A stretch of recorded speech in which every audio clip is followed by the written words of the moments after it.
Right. Today I'm very, very excited because we've got one of UK's best designers, and she's joining us today for a chat about this and that and so on. And I've known her as this busy, non-stop woman, and she's managed to stop today just for us so that everybody can hear what she does and where she goes and all the kind of stuff. So, Clary, welcome. Hey, hi everyone. Greetings. So, how are you doing? I'm busy. Locked in, but busy. When are you going to stop? When are you going to stop? Hey, Ever since I've known you, it's life just goes on, running. man. Huh? Life goes on, no stopping. Non-stop, that's it, yeah. You know, since I've known you, you've been doing all sorts of things. I mean, I'll just show you one thing that you did for me, which was brilliant, which was this year. I don't know if you remember this book. It was called the Oh, the honor book. En route, the art of carnival. Yeah. So I did this article. I think this particular page is and the pages are linked up with Geraldine Corner, Okay. because she also wrote something in there.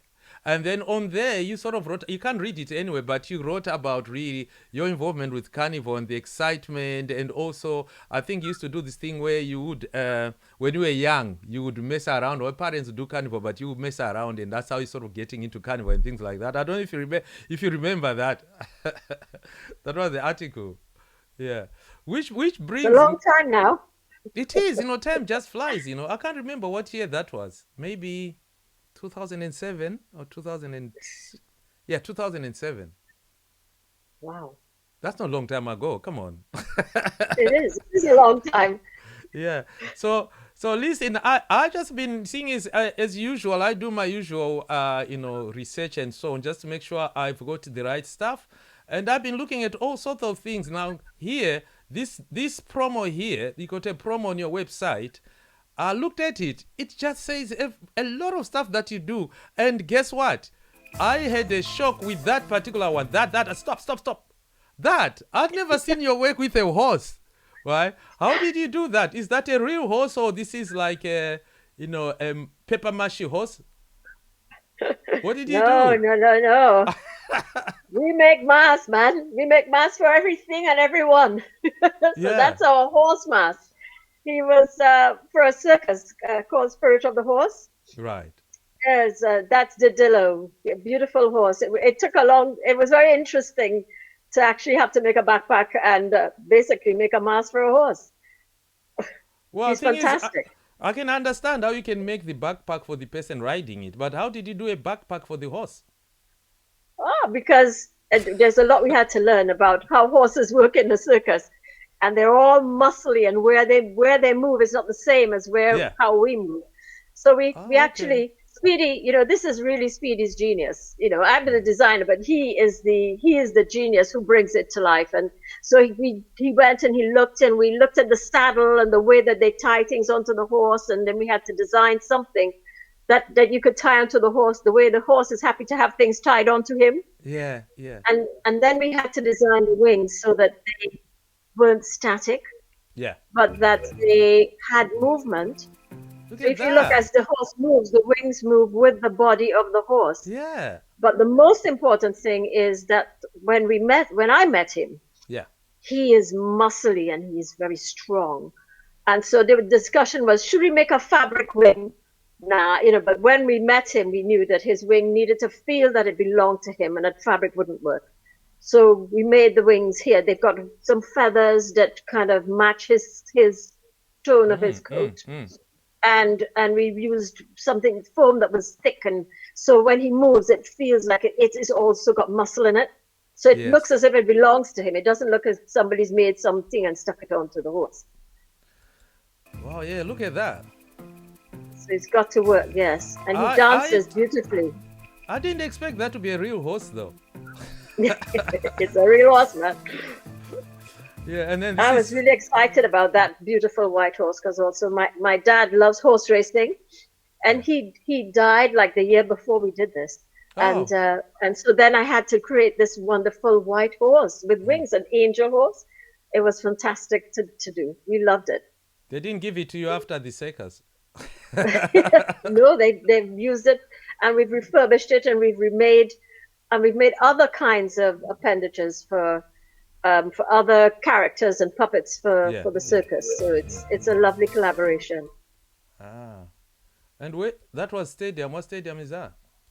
That No, in India? that was the opening ceremonies of the Millennium Dome. Ah, okay. I don't Yeah, recognize and the we Millennium Dome made like the that. main character that's on top of the podium Yeah, turning around. But yeah. this one here is a stadium. Yeah, this is Euro 96 in 1996, the Asia. World Cup with Euro 96. Yeah, Yeah, yeah. That and I so we made all remember. the costumes for those Yeah. 400 children, and so that's the opening of the That's Millennium Millennium. Dome. And Yes, so the definitely. character Yeah. on the top of the podium, yeah, That's you. is Stephen. That's one of our One characters. of your Yeah, worn by characters. Stephen Yeah, Ramdeen. yeah. Yeah. I remember that very well, like yesterday, because I remember coming to see you rehearsing in there. And Oh, I remember saying to you, no, look, they had so much space, like, this is the right place for Carnival. Why can't they just give that whole building to Carnival? wouldn't that be amazing? Oh, Yeah. that would be fantastic. I was convinced that was going to happen, though, because at the time I was still at the Arts Council, and we were speaking with the guys. I think there was a guy called Built on somebody, and we were talking about what's going to happen with the building, and I was sort of like there, like, yeah, please, please, for Carnival. Yes, please. But I sort of stopped pushing on it because I know that if we had that building there, after 6 months it would have been closed, because we would get the building, maybe a bit of capital, but to actually get revenue now to cover all the groups that are going to be there, that's the bit that started worrying me.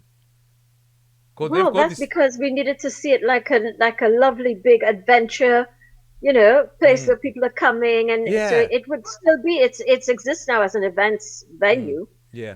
and we just needed to come together to create a lot of carnival events. Look how many people come to carnival in one day. Yeah. Why won't they come another day, Yeah. and other days, and other I days? know. I think the challenge for me anyway was just like working out the logistics of it, how that would work. And I Yeah. personally didn't want it to actually end up belonging to the Arts Council.